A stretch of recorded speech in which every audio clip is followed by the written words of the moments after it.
Alright, cool. So back in October, I took a trip out to Moundsville, and I hit up the Delphinarona archaeological complex there at the Grave Creek Mound, and then I went right across the street to the former West Virginia State Penitentiary. And I just thought I'd share some of the pictures from that trip.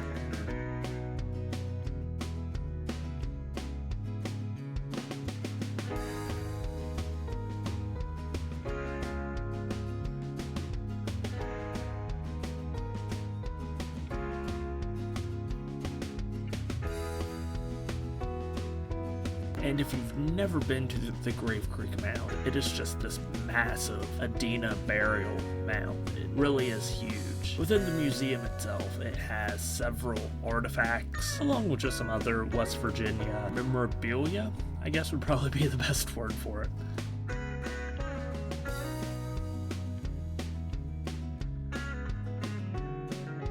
And on top of the mound, they have this marker, and it's actually really pretty up there. It was a really nice day when I went up there.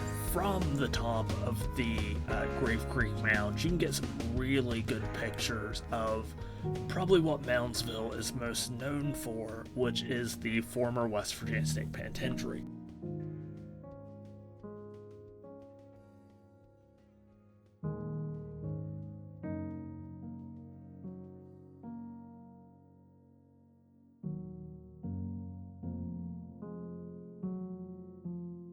And the museum itself has quite the collection of prison antiquities, improvisational weapons, weapons that the guards used, news articles from the penitentiary. But there's also this wall of just all the men that were executed at the West Virginia State Penitentiary. Some of these people we've seen before, for example, Harry Powers.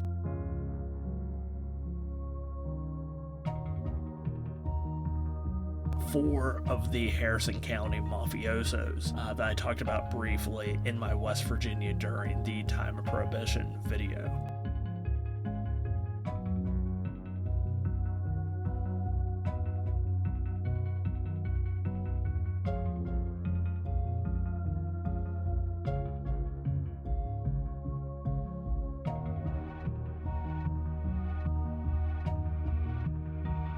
It's hard to explain just how large the penitentiary is. Each one of these bricks were hand cut. If you look really close, every single one of these stones will have these markings, initials, or symbols on them.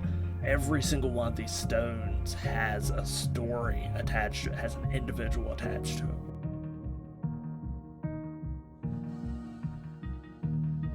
And there's so much beautiful art, the New River Gorge, Black Waterfalls, and just some of these amazing sceneries, and all of them are painted by inmates.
There is a massive amount of just cell art. You have to think these guys were locked up the majority of the day, 365 days of a year, and when you have that type of time, you get to create a lot of amazing pieces of art. It was the last tour of the day. I was basically the only person taking the tour. We're walking through the kitchen area. There's this long hallway. That hallway was where the famous Shadow Man picture was taken. Just go down, take a left, and it loops you right back into the cafeteria. So I'm going down the hallway, and I still have my macro lens on my camera. It's great for close-up photography. It's horrible in low light conditions. I go to take a picture and my autofocus acts up. I think it's probably due to low light. I mess around with my settings a little bit and I bring it back up to take another picture and the exact same thing happens. So then I decide to switch lenses. So I snap in my kit lens, which has way more glass on it, lets in way more light. I go to take another picture of this hallway, and the autofocus screws up. Again, it's acting like there's something right in front of the camera. After messing with it for maybe 5-10 minutes, my low battery light comes on, and I'm still back in this dark hallway. So I just pop out the battery, and I go to pop in a new one, and that battery I had actually charged on my car ride up. It should have been 100% fresh. It was completely dead. Like, my camera wouldn't even kick on. I'm not a big paranormal guy, but that's probably the closest thing to a paranormal experience I've ever had.